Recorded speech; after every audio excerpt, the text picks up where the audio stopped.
Can y'all hear us? Check, check, check, check, check. All right, all right, all right. We here. Vibe check 3.0. Super excited. Guys, if you're going to yap in the back, okay? We're going to get this panel started. I got some amazing people up here today. So we'll go ahead and kick this bad boy off.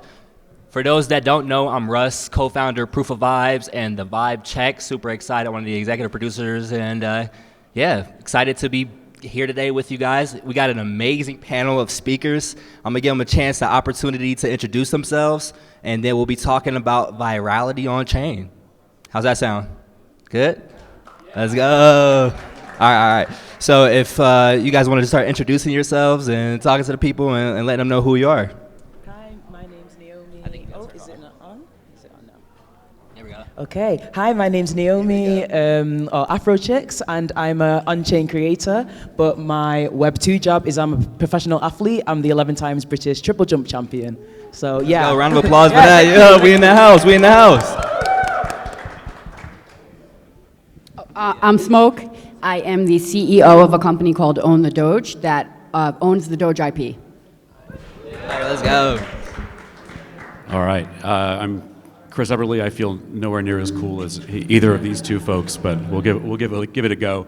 I'm CEO of a brand new company called Sparkhouse, which is a network of creative co-working spaces and accelerators. So IRL spaces built to do some of the things the previous panel was agreeing is sorely needed, which is go way upstream and meet creators where they are and help bring them on chain. Love it, love it. You see, we got some heavy hitters. Round of applause for Chris, man. Let's go. So the name today is Virality on Chain. We're going to be talking about just how people are going viral on chain. We got some amazing guests here today to kind of really give y'all some A1 game.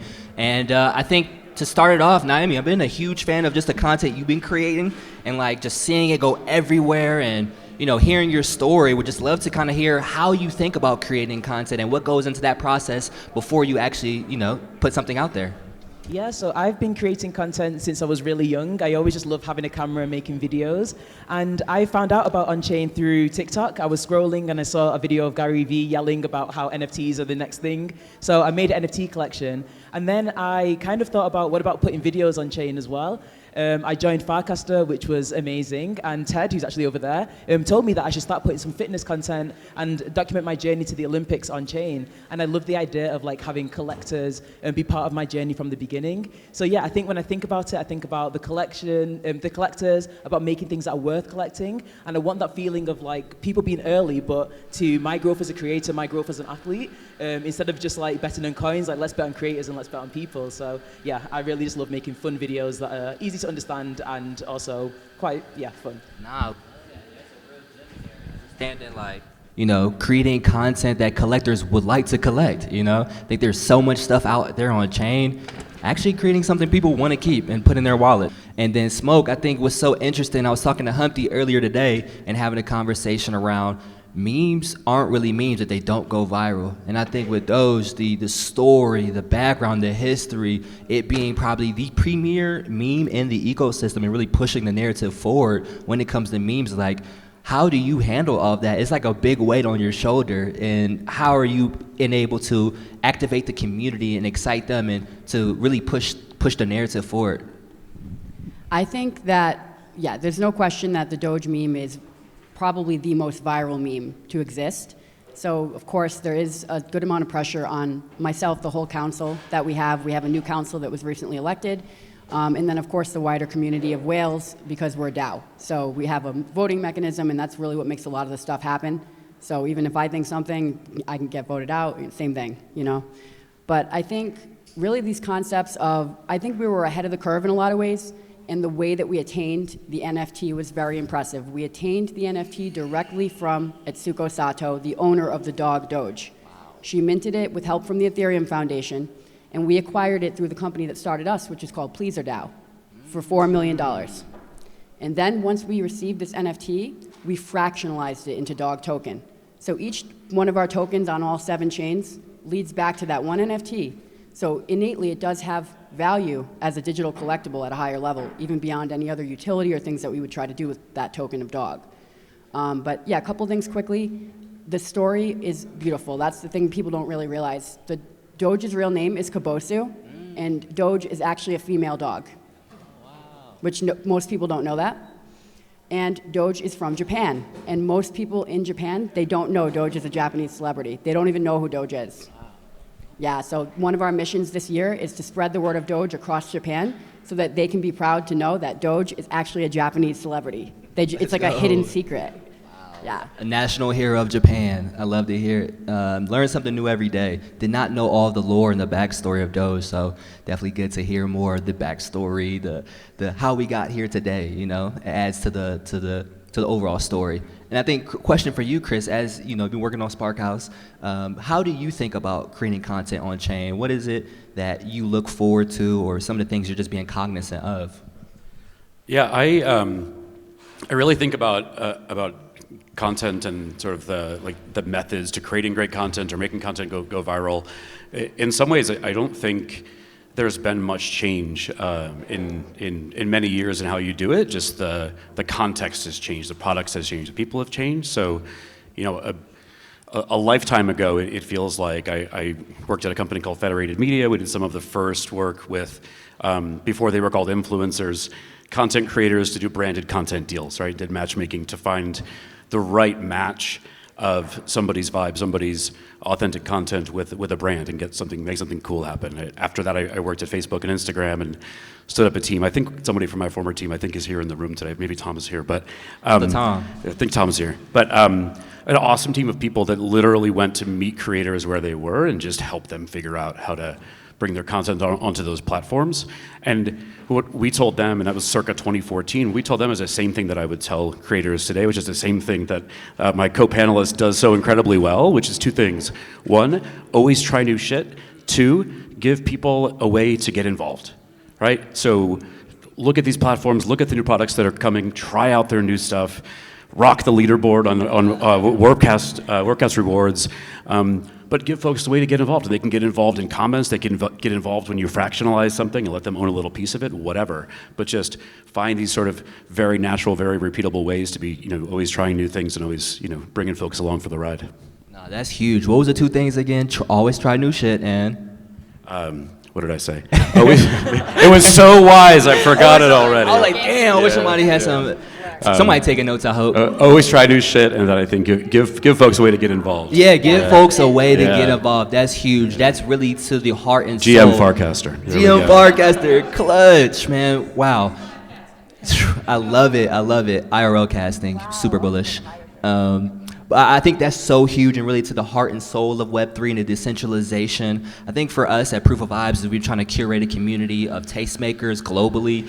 Something that's near and dear to us is, and overwhelming, would love just to hear like kind of you guys' thoughts on is cross promotion on different channels, right? And how are you approaching, or your approach between Farcast or X or Instagram, or is the formula similar, or what's you guys' experience been with just promoting across different platforms? I think each platform is really different, and I don't try and ever like copy and paste things across platforms.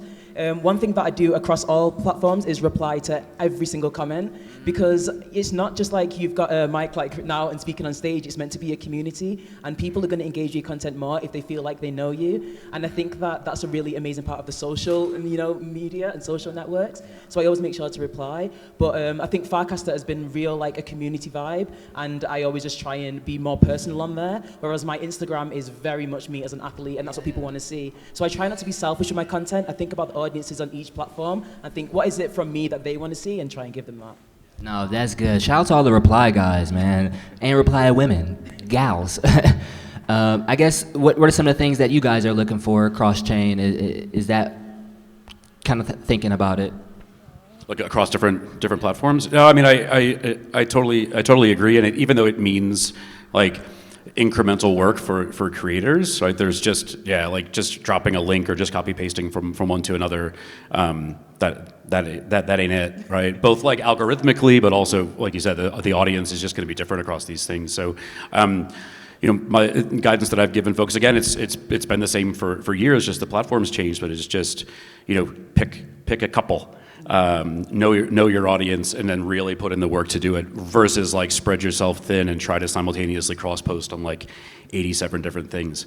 You get watered down real quick, and people will feel like it's crickets because you're not there. You're not there in their comments. Nah, that's a really good word. And I think, Smoke, for you, I mean, how do you think about collaborations and community-driven amplification? Like, what role does that play in growing on-chain audience? I mean, yeah, we've been collab maxis. You can ask many of the people in the room here, they know about it. We love to work with other projects. We're just, yeah, I mean, guerrilla marketing, getting to know people at a higher level, like that type of networking, you can't fake it, you can't copy paste it, like she said. Like that type of networking and connection with other people, what they can bring to the table, what you can bring to the table, even an event like this with all of these creators and industry leaders, the fact that we all talk together, work together, find ways to collaborate, that's what allows something to go from, you know, maybe a funny picture to like a viral meme, you know? That's actually insane. The collab maxi, I'm definitely stealing that one. I think that's so important as one of the best ways to lead a community is by joining other communities, seeing what works, seeing the growth, things that are just congruent across communities. And people, it's really a proof of vibe in this ecosystem, especially as a content creator, where one of the most important things you have is your reputation, who you are as a person. And so basically continuously building reputation across the platforms. Because truth be told, as every video you put out, you're building trust with your audience. You know, and I think that's something very huge for every content creator. You're building trust with your audience. And so I think coming forward, what's some advice do you guys have for, I know there's a few Web2 normies in the building. What's some advice you guys have for just getting started, just getting out the mud? Do you recommend just repurposing content and posting on these platforms? Or what advice would you have for somebody just kind of breaking in? I definitely would recommend checking out Blueprint because that's a program that I joined a few months ago, and that really helped me with learning the mechanisms and all the different ways to go viral on-chain. And also I learned about reaching out to different coins, different on-chain brands, collaborating with them, because even as a new creator, like a lot of brands need creators. So even if you're a Web2 creator, you have skills that are really in demand in this industry. So I would say literally sending a cold DM saying, I'm a creator, is there any type of videos you'd like me to make? And even if it's like sponsoring a video, like there's a really cool, you don't need to have all the technical knowledge to work with these Web3 companies, so that's another way to get in. But definitely experiment with Farcaster, Zora. There's like so many different platforms where creators can just upload content. Nah, that's good. And where was that at? Blueprint? Yeah, Blueprint, yeah. Love that. Yeah, I mean, a huge plus one, and you obviously know this world well because you're doing it. But yeah, I would double down on that and say, yeah, take advantage of the resources at these emerging platforms that are there to help you. Like Ted, who's right there with the awesome Clanker hat, literally puts out a cast saying, if you're new and you want to come on board and learn how to use this stuff, set up a one-on-one sesh. Like, it's ridiculous that you have that kind of access to these teams directly, but it speaks to where they are in their evolution and how hungry they are to bring creators on board. So, like, again, I know I'm keep on repeating this, but the creators that did things so well, you know, back in my day at Instagram were the ones that when our team reached out to them, they were like, oh shit, Instagram people in my inbox. And they just took advantage of everything, every workshop, every pro tip, every new thing, and guess what? Like, things worked really well for them. The other thing I would say Web2 creators should do is when we bring Sparkhouse out of stealth, we're coming out of stealth in a week or two when we announce our seed round, but we'll be opening up interest first and foremost for folks who are in LA who want to get involved IRL in LA, but also globally, so people who want to learn more about emerging tech and how it can help creators. So sign up soon. Love it, love it. And Smoke, any words you want to drop on the people? Well, one thing I would want to say is, honestly, like, I want to give a round of applause for Base, and just in general, the Base team. Like, right now, they show up, they're here at this event right now, multiple people from Base. They are always out there educating people. They're flying to every country you could imagine, or they already live in any country you could imagine, and they're out there telling people how to get on chain. They don't care if haters come. They're still going to keep building tomorrow. They're going to be building next week, next month, and they don't care. And they do care. That's the thing. They care, and that's why they're doing it. It's not because what somebody said, like how it can be in crypto where it's catty and people want to say whatever. They put the work in. And with these gas fees the way they are, the events that they put on, huge round of applause for Base. Build on Base, create on Base. Build on Base. You hear? No? Uh-oh, mic check. 1, 2. All right. So yeah, Vibe Check 3.0. Shout out to Base. They're really doing their thing, encouraging and empowering creators. You know, Jesse Pollock and team has truly been something inspirational to see, from their global reach to, you know, some of the videos that they've been posting. So I think another thing I'm super interested in just hearing from you guys is, what role does these networks have, and, or better yet, as a content creator, I think it can be overwhelming just sending a bunch of DMs to your friends and chilling, and it can kind of feel a little icky. Some people, you know, self-promotion is probably one of their biggest hurdles. So how are you guys doing it in an organic way? Is there any kind of things you can talk to help encourage somebody else? I think definitely just learning to overcome that cringe feeling, because I think everybody feels it. Like when you post content, you just kind of want to throw your phone on the other side of the room and run away. But I think it's just like, you don't actually know like where your content can go. And I always say, don't think about the amount of people who have viewed your content. Just think about that one person who could view it, and that could change everything for you, or that video could really impact them. So I think when you take the focus off yourself and think about how your videos or how your content can help others or educate others, it kind of makes it feel a little bit less cringe. And that kind of helps me to get over that barrier of like, why did I do this? Huge. Any other words from you guys? Anything? Yeah, I mean, I've always been somebody who's been like a supporting cast for creators, going all the way back to working in like music recording studios, and like I'm like a production room kind of guy, and always wish that I had the sort of talent to, you know, make beautiful things and share them with the world. But I like to help other people do that, and I would strongly encourage anybody creating whether it's music or art or writing or whatever, like, don't ever feel bad about sharing the stuff that you've built, and be proud. And yeah, if one person interacts with it today, then fucking awesome, then great. But always be proud and always be sharing. And look, yeah, if you find yourself second guessing what you're doing because what you're writing is just like shilling a token that you hold a lot of, then yeah, maybe find something else to go do with your time. But for anybody else that's legitimately creating anything in the spectrum of anything, just, you know, and I think Rick Rubin talks about this stuff. It's like, just don't feel bad. Don't ever apologize for being an artist and sharing your stuff. No, I love that. I love that. Definitely. I mean, for me, it's interesting to understand, like, as a creator, you know, how are you organically reaching out to people and overcoming that fear of cringe? And you know, it talked about something you touched on earlier, is being proud of the work you create and having stuff that people want to collect. I think for me, you know, as a creator, what type of content, as far as like, are you guys watching to take inspiration from? Is there a methodology in going viral? Is there a programmable virality? I think for me, like, Mr. Beast is probably like what you just, when you think of virality, that's what I think of. And I wanted to recreate Jesse's video of onboarding people to Base. So I straight away basically just studied Mr. Beast videos to see what font is used, like what sound effects are used, like what is it that's getting that retention and keeping people watching for more than 3 seconds. And I basically did that. And I think studying other people's content, it's not copying, because you're always going to put your own spin on it. You're going to put your own creative twist. But looking at the people who are doing it well, it makes it easy. You don't need to reinvent the wheel. You can look at people who are doing it great and then just add your little spice to it. No, so, that's huge. You can steal the recipe, but you can't steal the flavor. Oh, mic check. Say that again. Right. You can steal the recipe, but you can't steal the flavor, you know? And I think that's huge. What are some other high impact metrics you think content creators should be looking at as when they're creating their content?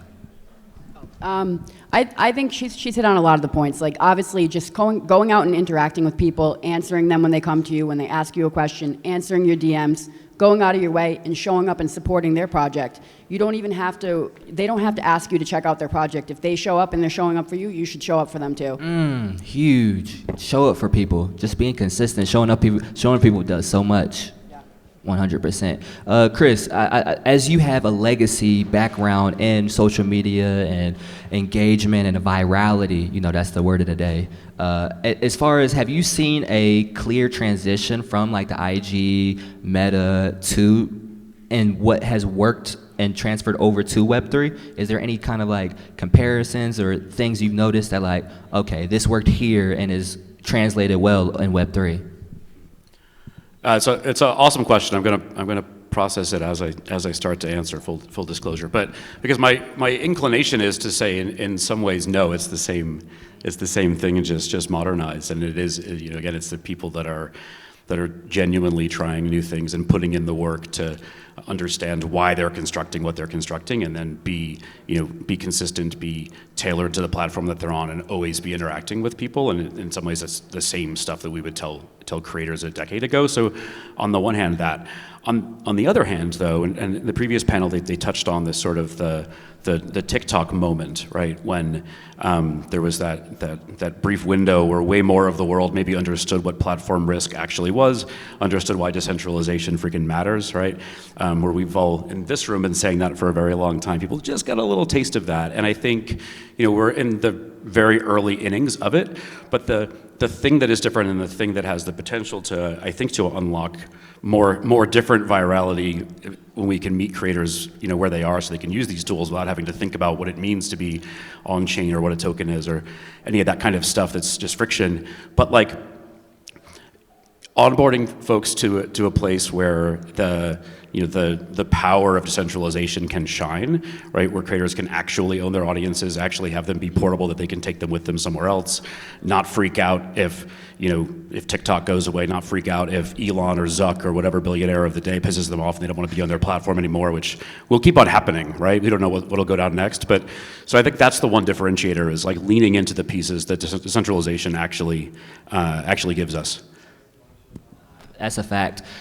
One thing for me in understanding around content creators and virality, it doesn't happen overnight. I mean, sometimes it does. For that one video, you might need to take 5,000 takes. And you're building over time, years and years, for that one viral moment. But in that time, as you're building up, you can get discouraged. You can get, overwhelmed throughout the process. You've seen 3-4 likes and just, it's like that meme of the guy digging with the diamonds. Right before you get there, right before you have that viral moment, you kind of give up. So how can these content creators stay encouraged, stay inspired, and to stay consistent? Because that's the name of the game when you're trying to create these videos, is consistency. Yeah, definitely. I think when I first started creating content, I always thought consistency meant I need to post every single day at 3 p.m. at this, and I realized that consistency is having your own vibe about it. So whatever content it is keeping that vibe consistent, but then you can pivot. So I make content about fitness, I make content educating people on chain, but I always try and keep the same energy about the video, and I think that's what people like, because they want to get to know you, and then once they get to know you, then you can talk about what sandwich you ate this morning, and then they're gonna care. So I think consistency isn't just about posting in a really robotic way. It's about keeping your own personality and flavor across all the content you make. Huge. Bullish on flavor and personality in Web3, because Lord, damn. You got the buggy mic. Nah, that's all right. Here we go. The mic check. Okay, here we go. Can y'all hear me? Yes. All right, cool. I think other thing for me, understanding more about what are some niches you guys think are underrated right now? It feels like there's a lot of the same kind of content going on, and it's great. People are making their own twist and turn, but is there any niches you think could be super underrated or people can hop into and really go to the moon with? We're on our way to the moon. I forgot to mention. No, really, our project, another project that's in the room, Miggles, are on our way to the moon, and we're going to land there on the 2nd. So we're on a ship right now. We're going to land, our crypto will land there on March 2nd while we're here. Dude, you heard it here first. Wow. On the moon? Yeah.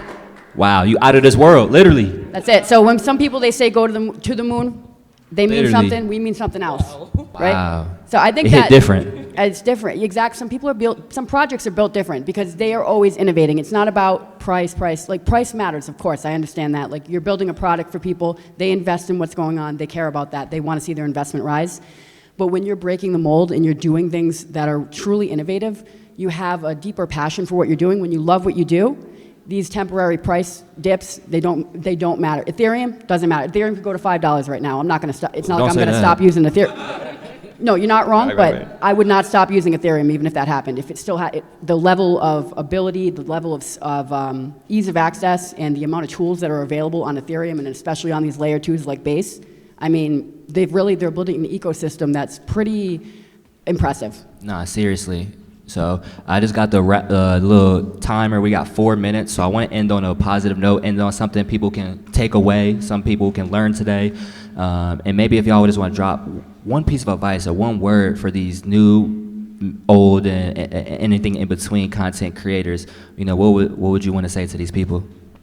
Yeah, I just think that the content that you put on chain does not need to be about, on chain doesn't need to be about crypto. You do not need to be super technical. As I said, just, yeah, bring your own personality, create what you want, and you might find your audience there like I have, and it can pretty much change your life, so, yeah.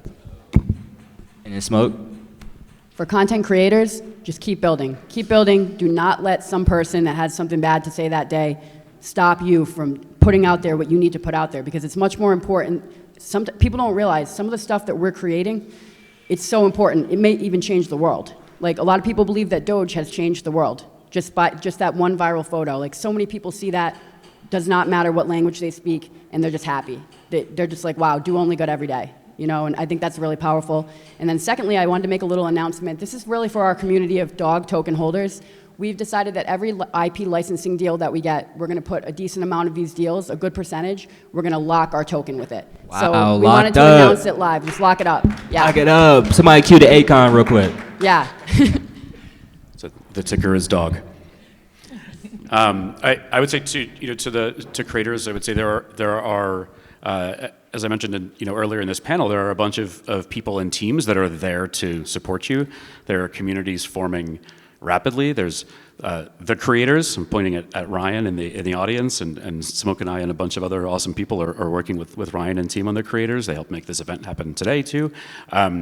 Check out their creators. Check out both from resources for folks who are getting started, but also ways to show up for other creators and discover and support. And then one bonus answer to your previous question: I think an underrated vertical right now is comedy. I want to see a bunch more comedy coming in. Please, we need that. Let's bring it. I definitely think comedy is the way to onboard people.